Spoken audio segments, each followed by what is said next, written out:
a human is a feature of his original position as a Supreme Personality of Godhead, Sham Sundar. So when we see the Nara Lila, the human-like pastimes, where Krishna seems so human, we should know it is not unrelated to Swayam Bhagavan, the original Personality of Godhead. It's a expression of Krishna's supremacy. That yes, he can engage in human-like pastimes and sometimes act so human-like. He does that to fascinate his devotees. Because the madhurya, the intimacy of Krishna's pastimes without the opulence is, by definition, sweeter. So Krishna did the funeral ceremony for Kamsa. His wives, remember those of you who read the 10th canto? The widows of Kamsa were lamenting, oh, you did atrocities, you did things you shouldn't have done. And Krishna is there consoling them. And even like saying, maybe I shouldn't have killed him. I was overcome by passion. And then Krishna himself, the Acharyas say, had to prepare the funeral ceremony for Kamsa because no one was strong enough to drag Kamsa's body to the bank of the Yamuna. So Krishna himself had to do it, and as he dragged the body of Kamsa to the bank of the Yamuna for burning, he made a deep channel because Kamsa's body was so huge. So this is what it means to be all important and perfect and complete. You kill someone and then you console the widows and perform the funeral ceremony and even drag the body to the bank of the Yamuna. Whom have you met who is like that? So perfect and complete. So after Krishna dealt with Kamsa's body, then it was time to release Vasudeva and Devaki. And they were standing transfixed because they had seen all these inconceivable deeds by Krishna. They had seen the Aishvarya, the opulence. He had jumped, like you have a big sports stadium here. What Krishna did to kill Kamsa was he jumped from the center field, the floor of the stadium, the playing field. He jumped from there high up into the stands where Kamsa was sitting on the royal platform. He jumped and then grabbed Kamsa by the hair and threw him down, far down on the ground. And then he jumped again from high in the stands and landed on top of Kamsa and started pell-melling him with his fists and kicking him with his feet. But there was a problem that Krishna foresaw. This Kamsa is so hideous, no one will really believe he's dead, especially my relatives. So, being merciful, what did Krishna do? He dragged Kamsa here and there, showing everyone, see, he's dead. Krishna knows how to take care of everyone. And then he did the funeral ceremony. So Vasudeva and Devaki, they're watching all this. And Krishna's approaching them. He hasn't seen them for so long. I mean, he was taken from the maternal birth. Vasudeva had to take him to Vrindavan. So now Krishna is seeing them again. And he wants the Vatsalya prem to flow. He wants the parental rasa to flow. But Vasudeva and Devaki are just overwhelmed by the Aishvarya.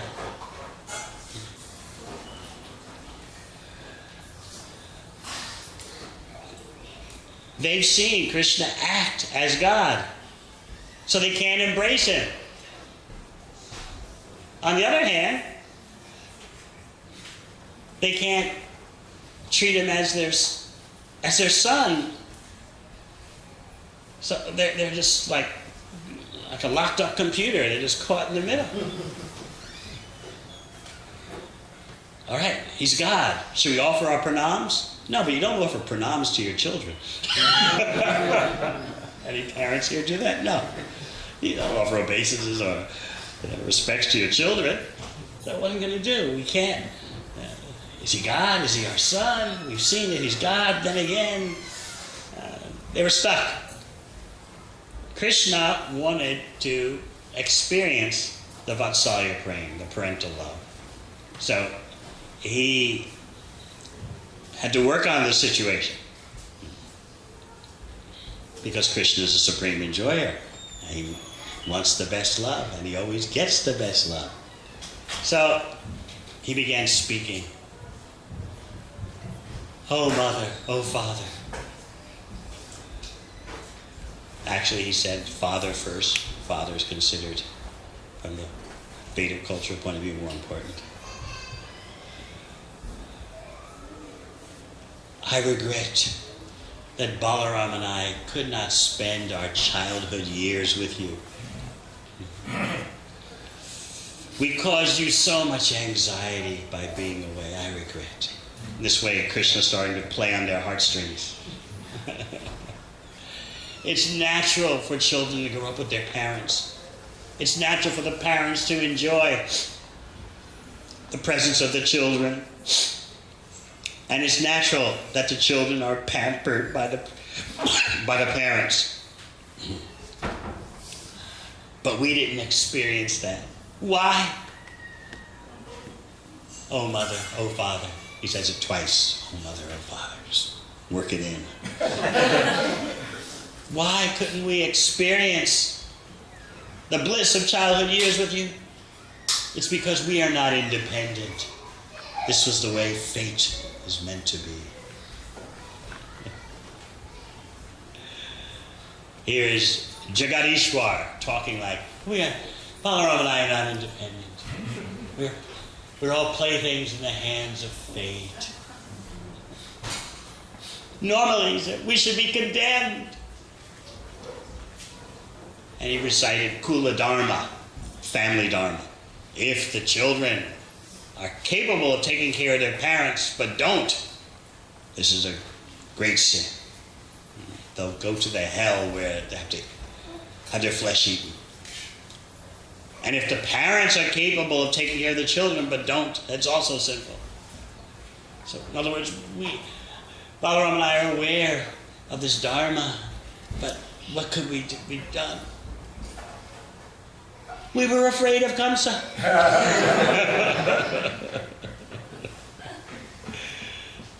So in this way, Krishna just wrings their heart. At the same time, he's setting his internal potency at work, called Jana Mohini. What bewilders, that Shakti, a Mohini that bewilders the Jana. Jana can refer to people in general, but also specifically to devotees, like Vraja Jana, Bhakti Jana. So, Jana Mohini, his Yogamaya potency bewilders the devotees to accomplish Krishna's purposes. So the Yogamaya potency combined with Krishna's drama, oh mother, oh father, caused Vasudeva and Devaki to forget his opulence, and then they picked him up, picked Balaram up on their laps, and like our little boys. Jiva Goswami comments that, just see, this is a tribute to the power of Krishna, that his Yogamaya can affect Vasudeva and Devaki in such a way that they forget the opulences they just saw. This is proof of Krishna's omnipotency, that for the sake of love, he can, through his internal potency, cause these two devotees to forget his majesty and power. So this particular incident is one of three that Lord Chaitanya uses as an example to show that knowledge of Krishna's opulences can cripple the pure love. Now we have to understand that Lord Chaitanya is talking about a very high platform, and we shouldn't take it cheaply. Like, I'm not going to hear anything more about Krishna's opulences because it cripples the pure love. No, we should understand, as Prabhupada said about his books, that everything is in his books, he said. He told us this in Los Angeles. I remember it very clearly. He said, everything is in my books for the brand new neophyte to the most advanced devotee. Sometimes you may hear some propaganda that Prabhupada's books just have ABC 1, 2, 3. He never said his books were like that. He said, no, you'll find things in them for all levels of devotees. Just like as we make more and more spiritual advancement, we see things in Prabhupada's books that we never saw before. What? And he explained that his books are like you call it a pharmacy here? Like a pharmacy. And a pharmacy has medicines for all types of patients. Similarly, his books have that. They have prescriptions for all levels of devotees. And Chaitanya Charitamrita is considered graduate study to even Bhagavatam. So Lord Chaitanya wants to teach the science of pure love. He's taught it to Rupa Goswami, the science of rasa. He's caused Ramananda Roy to speak the deepest truths of rasa. Srup Damodar is the expert in Madhurya rasa. So in this way, Lord Chaitanya is educating. And by hearing that education, we become inspired to make further progress on the path of pure love. Pure love means simply acting for Krishna's pleasure. That's what we're aspiring for.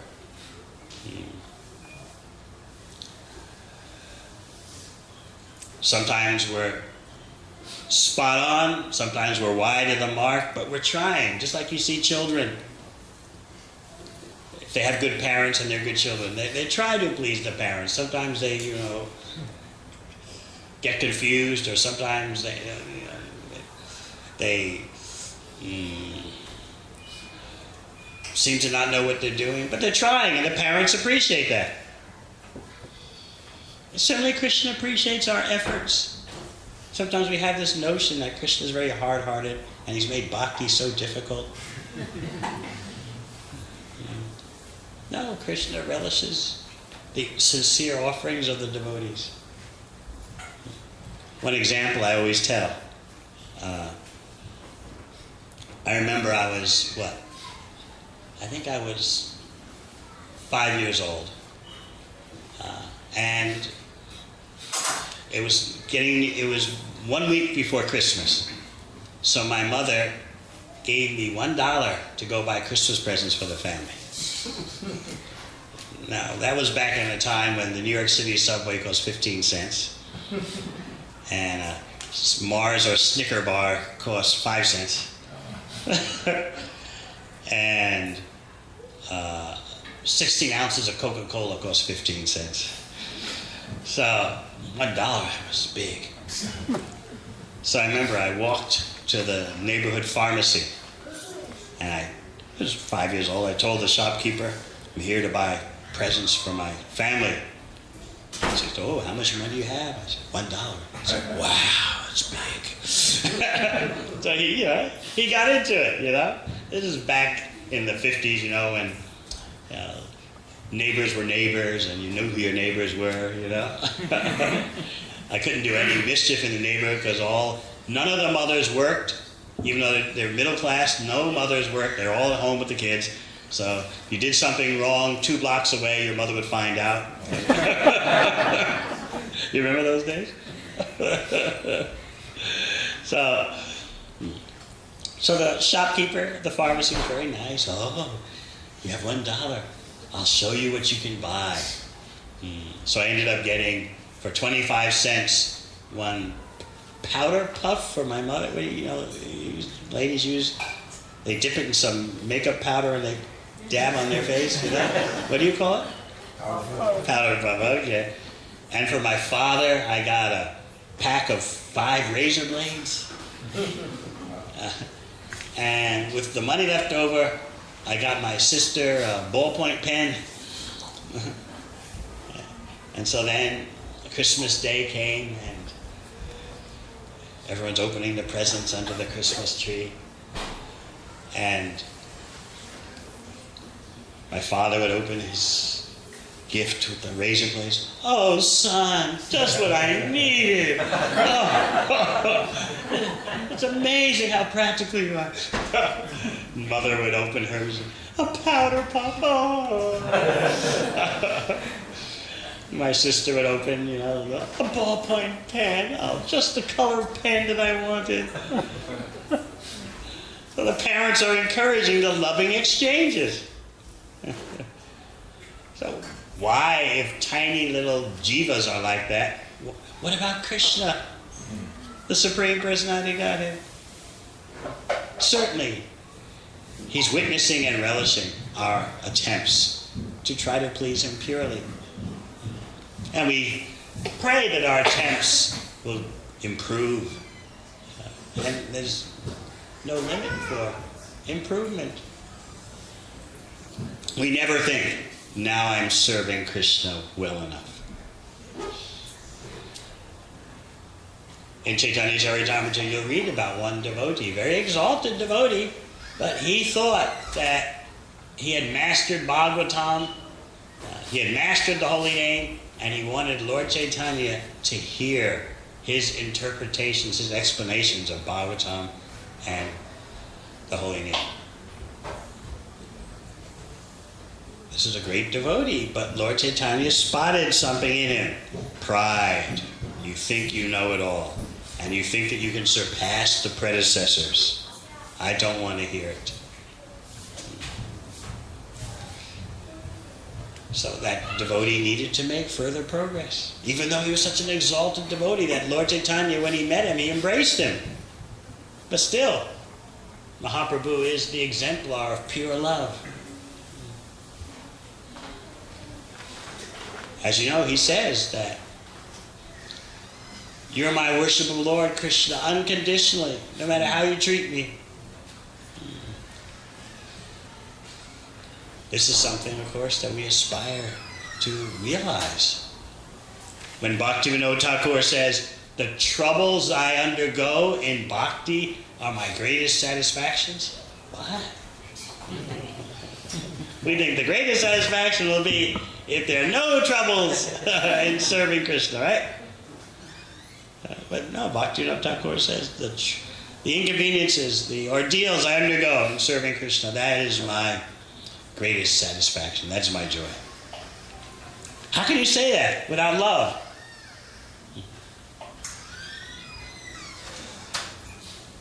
You can even see that on the ordinary plane. Parents always tell their children, "You don't know how I've worked so hard for your benefit." My mother always tells me, "You were my first child. I put everything I had into you." She taught me how to read when I was 4. She taught me how to travel when I was 5 years old. I used to get on the city bus when I was 5 and go to the library. And I didn't even know that you're supposed to check the books out of the library. I just go to the library shelves. I was 5 years old, pull some books out and just walk out. So, yeah. She told me, "I was training you to be independent, but I didn't expect it would turn out like this. You became too independent. You never stayed at home. You're always traveling the world talking to all strange people. You never are home with your mother." But she has other children who are there with her. So,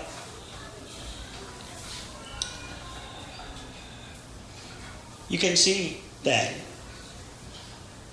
in ordinary relationships of this world, there is such reciprocation. Why not with Krishna? And then Lord Chaitanya teaches you the kind of reciprocation that Lord Krishna wants the most. Free of Aishvarya, free of opulence. He likes that the most. In fact, Krishnadas Kaviraj Goswami explains that when the Vrindavan devotees, they happen to see a display of Krishna's power, it doesn't affect them. They simply focus on their particular loving relationship with Krishna. Mother Yasoda may see the universe is in Krishna's mouth, but it doesn't disturb her maternal love for Krishna. The cowherd boys may see Krishna kill a demon, but they still think, he's our friend. Sometimes the cowherd boys have a theological discussion amongst themselves. Did you see what Krishna just did? Who is he anyway? What do you think? Well, one says, I think he's a demigod. And then what do the others say? Okay, if that's true then, we're also demigods, because we're just as good as him. Is there Siddhanta thinking?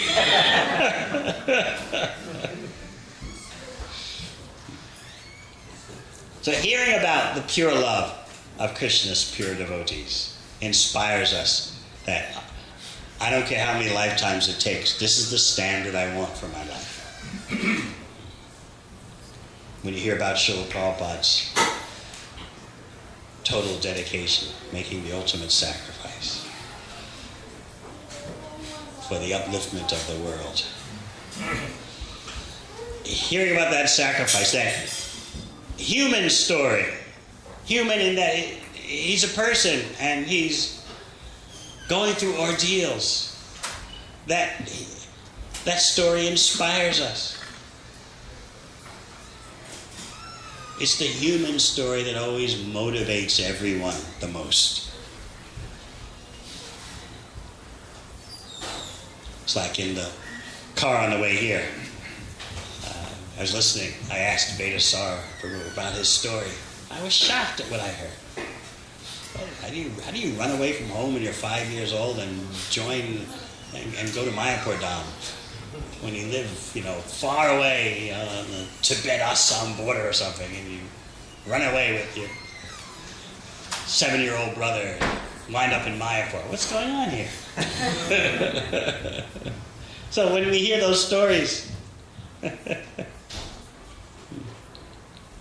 like when I tell devotees how I never wanted anything to do with devotee sangha. From the moment I got Srila Prabhupada's books, I just wanted to read his books, and I did that for 6 months straight, 4 hours a day, without ever going to any kind of gathering. No temple, no bhakti vriksha, nothing. Just 4 hours a day, 6 months straight. And then because I would order my books through BBT mail order. I didn't want to have anything to do with devotees. I thought they were dreamy and in La La Land, but the books there's nothing like it in the world. When one day I got a notice in the post from BBT mail order in Los Angeles. Bhagavatam is coming out. In the first edition that was published in the West. Because prior to that, there were just the editions, the edition that Prabhupada brought over from, that were printed in India. But this was the first one printed in the West. And so the brochure described that this is the encyclopedia of the spiritual world. I said, wow, I can't wait for this to come in the mail. I've got to take a risk. I've got to go find a devotee.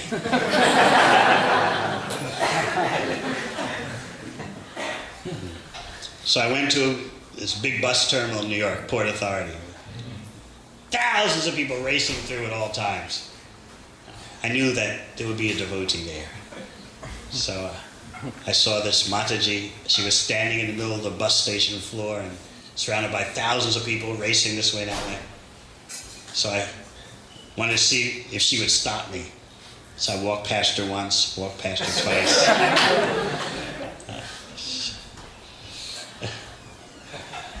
So finally I said, all right, I'll go up to her. So I went up to her and I asked her what I thought was a normal, everyday question. I asked, do you have Srimad Bhagavatam? And she looked at me, like her eyes jumped, but then she was really clever. She controlled herself. I said, how do you know about that?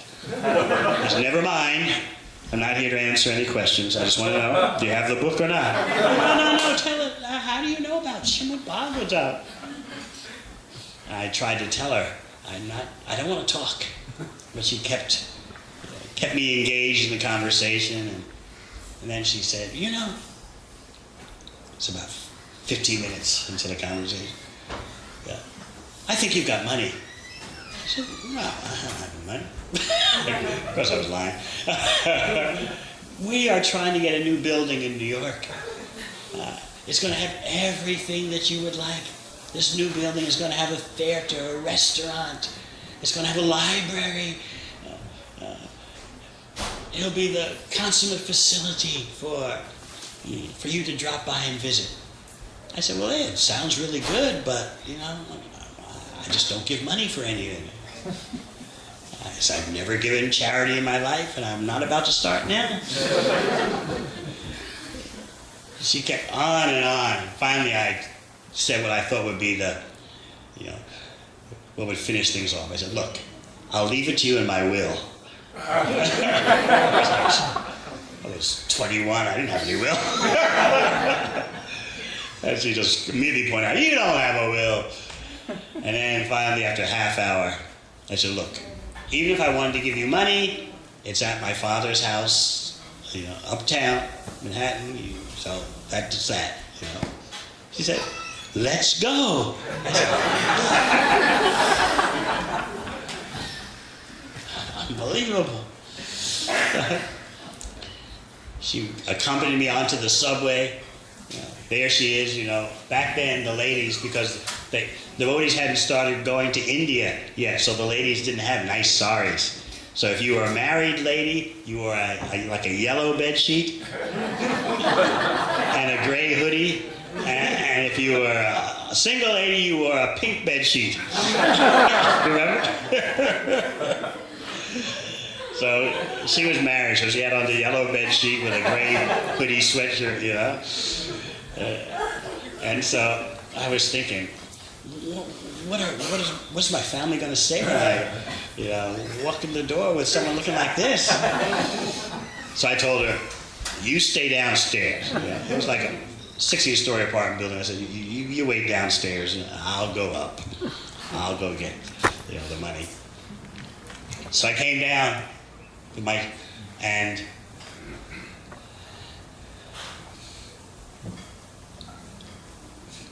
I handed her a check for $2,000. Wow. She looked at it and said, very nice, but I want 4. Wait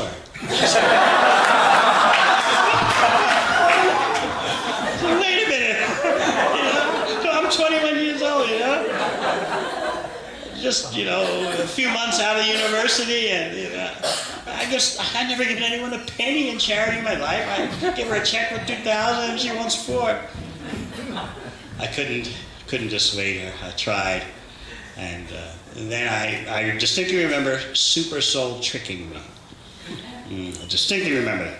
See, there were tall apartments all around with big windows, and so I heard this voice say, better give her what she wants because everyone's looking at you, talking to this strange girl. Because I didn't know anyone in the neighborhood. It's New York, you don't know your neighbors, but still, I thought, oh, I gotta get rid of her somehow.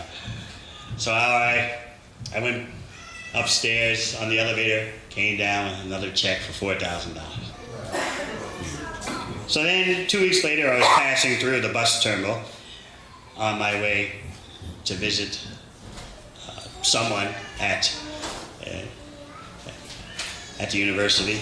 So as I was going to the bus terminal, there were the devotees. And they, There he is, he's the one. I said, oh no.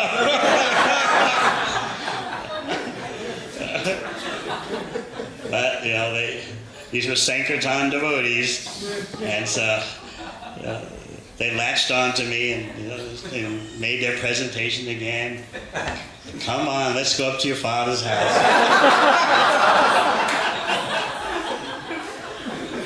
So same thing again. I gave him a check for another $4,000. This is 1972. That's a lot of money. I don't know what's the equivalent these days. Probably like probably like $20,000 each time. So I had given probably the equivalent today of $40,000, and so I remember handing over the last check, and then the devotee looks at me and says, "You've given so much money, why don't you come to the temple and see what it's like?" I said, that's probably a good idea. And she told me, guess what? You are now a life member. You can travel anywhere in the world to one of our centers and stay there. I said, wow, well, that's the first practical thing I've heard. I could see myself visiting London, Paris. So that next Sunday I went to the temple for the first time.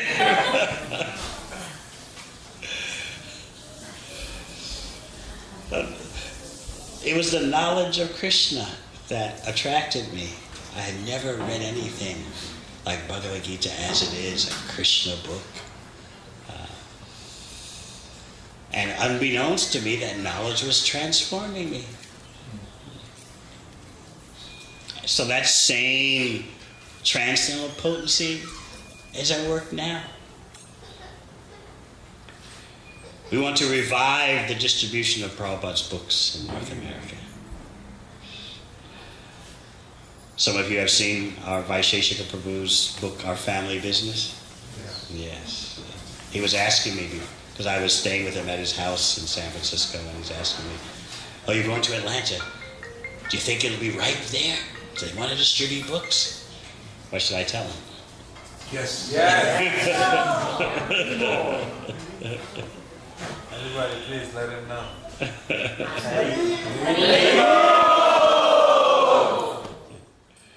He says, well, it all depends on the temple president and key players in the congregation.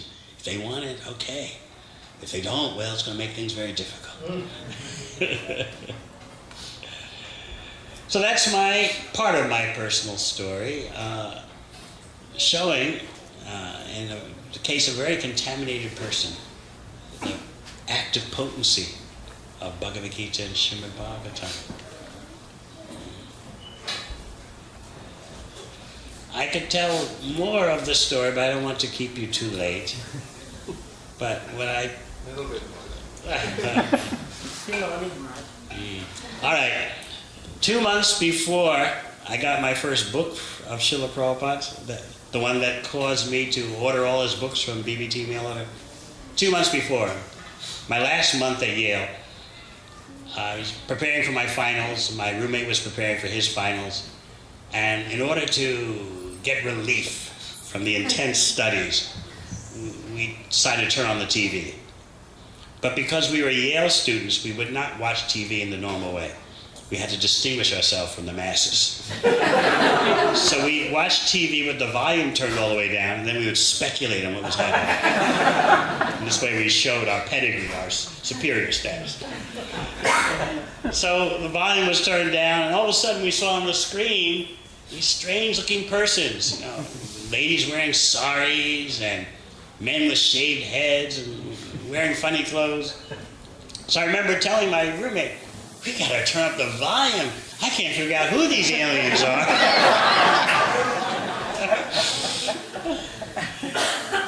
So we turned up the volume, and we heard the devotees explain their lifestyle, the regular principles of freedom they follow, and we heard everything. My conclusion, I turned to my roommate and said, these people are fools. They have missed the goal of life. I learned, they kept using the word Ananda over and over again. So I learned Ananda, bliss. So they talk about Ananda, we should invite them to one of our parties, we'll show them what Ananda is. 8 months later, I was in the Brahmacharya ashram.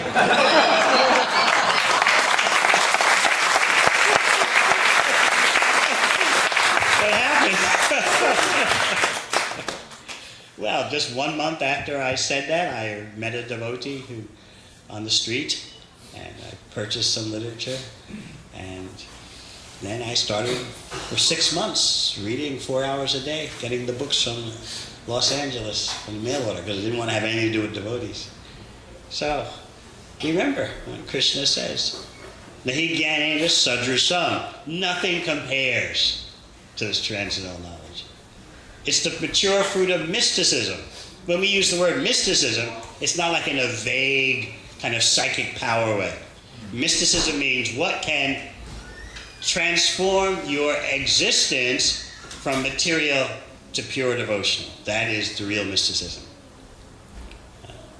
It's like Prabhupada explains that the yogis want siddhi, they want perfection. But the real perfection is, don't take another material body. And Krishna says, Mameti, come to me. That is the real perfection. Now, how many societies do you find on earth that are offering this real progress to their citizens? Vote for me and I will arrange that upon giving up this present body, you won't get another material body. Therefore, we don't agree with this civilization. It may have so much IT, it may have so many nuclear weapons, but what's the use if the real perfection of human life is not being made available? How many nuclear weapons are in the world? Who knows? 16,000. 90% or so are in the hands of the US and Russia. Who's going to be in 10 years if present trends continue? Who in 10 years will be the number 3 nuclear power in the world? Pakistan. You know you can trust them. You might trust the leaders of the US or Russia, but can you? How are you going to trust Pakistan? What's their argument? We have to have nuclear weapons because India's conventional forces are vastly superior. So to counteract India's conventional military edge, we have to have nuclear weapons. And they say, our nuclear weapons are not meant for destroying the whole world. They're so-called tactical or mini nukes that are meant only to just go across the border to Delhi and Mumbai. Only. So, and what about here, in land of the free, home of the brave? Did you know? It's right there in the media. It depends on what kind of media you read, but the U.S. has just embarked on a 30-year program to upgrade its nuclear arsenal. And what's the cost? $1 trillion. Can you conceive of $1 trillion? You can't even, it's hard to conceive of $1 billion or even $10 billion, but $1 trillion? And guess who's paying for it? Yeah, you all are paying for it. $1 trillion. In order to protect freedom. The average citizen will say, the average Kali Yuga resident will say, yeah, we need nuclear weapons to guarantee our freedoms. Freedom to do what? Freedom to consume, freedom to accumulate a horrendous pile of bad karma, freedom to lose your human form of life in your next birth.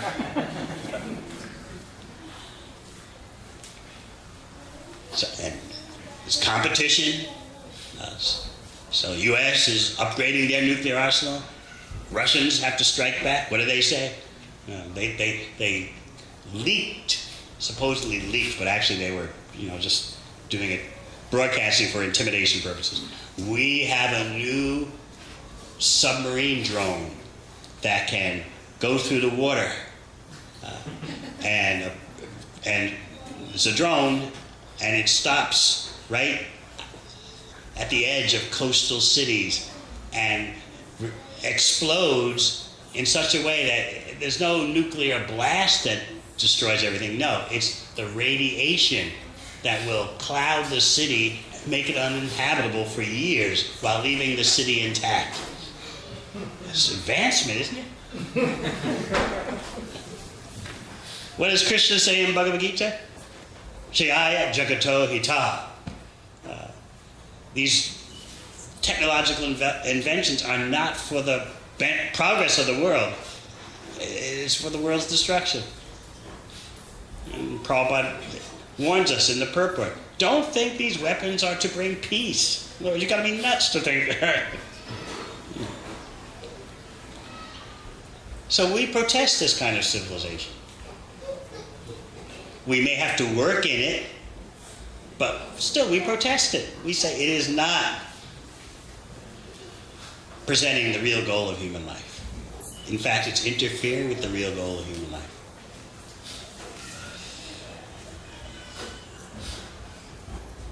Bhagavatam and Bhagavad Gita are for re-spiritualizing the entire human society. Without this kind of most potent knowledge, people are not going to change. They have to change and sustain the change. So the bhakti culture is all about pure love, and at the pinnacle of that culture of pure love is the Kevala Bhava, spontaneous love of Krishna, which is so free from awareness of Krishna's opulences that even if you see the opulences, still you're just focused on your personal, intimate relationship with Krishna. This is what Lord Chaitanya demonstrates at the pinnacle. At the same time, Lord Chaitanya orders you, wherever you go, whomever you meet, teach the science of Krishna, teach Bhagavad Gita as it is. So we have this unrivaled continuum or spectrum of transcendental knowledge. All the way from recognizing Krishna as the Parameshvara, the Supreme Controller, to recognizing Krishna as the property of his dearmost devotees.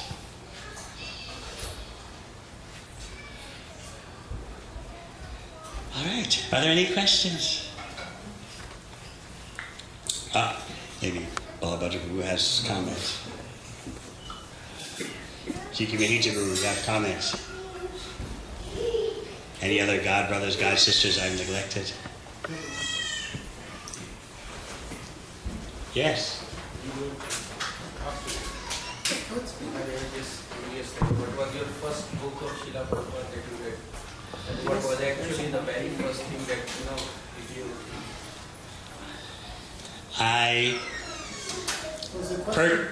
What was the first book of Prabhupada's that I read, and what was the first thing that impacted me? I purchased the Transcendental Teachings of Prahlad Maharaj. Does anyone remember that one? Actually, I have to tell the truth. I didn't actually pay for it. I was a New Yorker, pseudo-cosmopolitan New Yorker, and I was going to meet my significant other, and I approached a Sankirtan devotee at the train station, and I asked him what he had, and he showed me the book, and simultaneously I saw the significant other coming. So as a typical New York guy, what do you think I said? No, I said, well, why don't you pay for it? Even though I had the money. It's Manhattan life, So she actually bought the book, and I took it. And so I was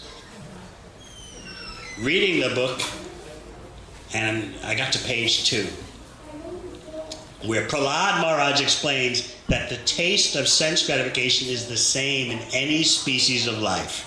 Therefore, why work so hard to get the same taste that the cats and dogs are getting. I read that and I just slumped over.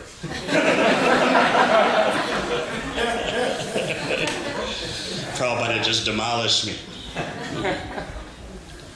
So I read that on page 2. I said, wow, I've had the topmost education in the world. Tuition at Yale is now at $54,000 a year. I said, and this booklet cost me $1, and I've never seen anything like it. Tomorrow I've got to go to Greenwich Village. That's the part of New York where it has all the esoteric bookstores. Got to go to Greenwich Village and find more books by this Swami whose name I can't pronounce. So that's what happened. Yeah. What was the first interaction with the Prabhupada? When was happened and Oh, personal, you mean? yeah, person face-to-face interaction. Well, I was waiting at the airport when he flew in from India in, I think, March of '73. That's the first time I saw him personally.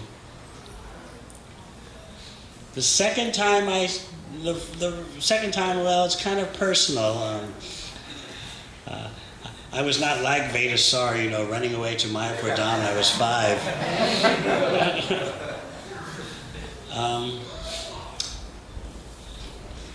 Well,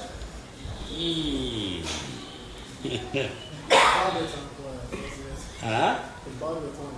It was a Sunday feast lecture. See, I had left everything to move into the temple. I didn't tell my parents, I didn't tell friends, I didn't tell anyone, didn't tell my employer. I just opened the door to the airplane mid-flight and jumped. Because I knew that was the only way I was going to get out. So, I had entanglements to deal with, and I had read enough Bhagavatam to know that you can't get out of such entanglements gradually.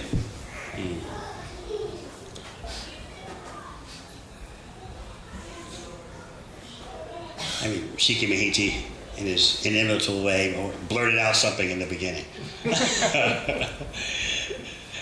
Yes, I was, I had a fiancée who was in the class behind me at Yale. So you can imagine what the parents are thinking.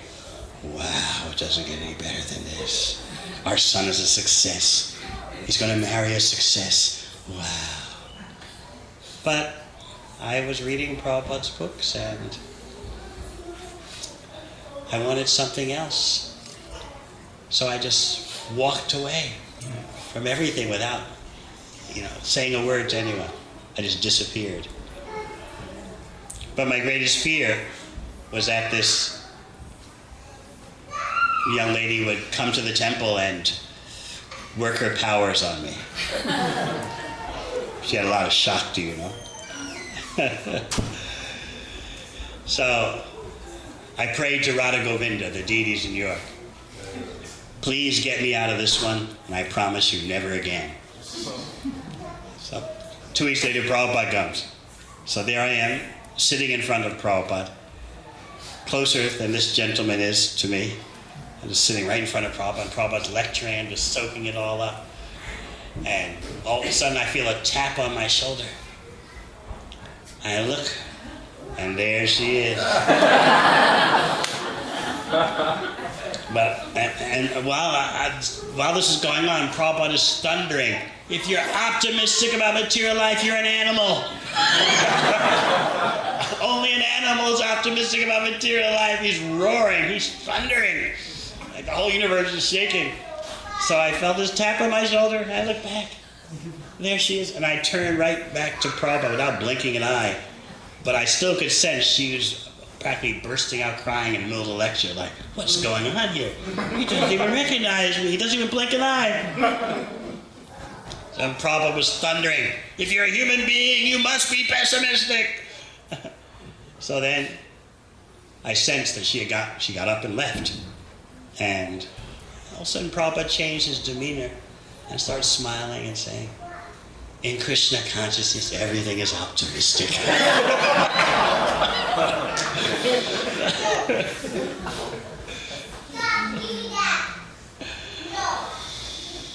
Sometimes when ladies hear the story, They're a bit sad, like, oh. But she wasn't interested in Krishna consciousness. So the devotees tried, but she wasn't interested. And it wasn't meant to be. I didn't want my life going that way, and she didn't want to be Krishna conscious. And that'd be here if you get married. Talking to us. So that was my first real personal interaction with Prabhupada. Since you asked, I don't like telling this story. I want you all to think I'm like Vedasar.